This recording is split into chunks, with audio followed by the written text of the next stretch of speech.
சுற்றுலா பயணிகளுக்கு மிகவும் ஃப்ரெண்ட்லியாக இருக்க ஒரு கண்ட்ரி பாலிங்க. அங்கே பார்த்தீங்கன்னா நிறைய ஹிடன் பீச்சஸ் இருக்கும். அந்த மாதிரி ஒரு ஹிடன் அழகான பீச் தான் இந்த பாண்டவா பீச்.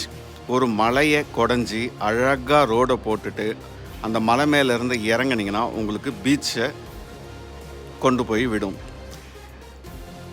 நமக்கு எல்லாருக்குமே தெரியும், பாலி ஒரு இந்து மதத்தை ஃபாலோ பண்ணுற ஒரு கண்ட்ரின்னு. இந்த பாண்டவா பீச்சில், இந்த பீச்சை ஒட்டி இருக்க மலையில் குந்தி தேவி சிலை மற்றும் பஞ்ச பாண்டவர்களுக்கு சிலையும் வச்சுருக்காங்க. பாலியோட தலைநகரத்திலிருந்து ஒரு டே ட்ரிப்பாக இந்த பாண்டவா பீச்சுக்கு கண்டிப்பாக போய் பார்க்கலாங்க. அழகான மலை, சிற்பங்கள், கடற்கரை. Pandawa beach, poly.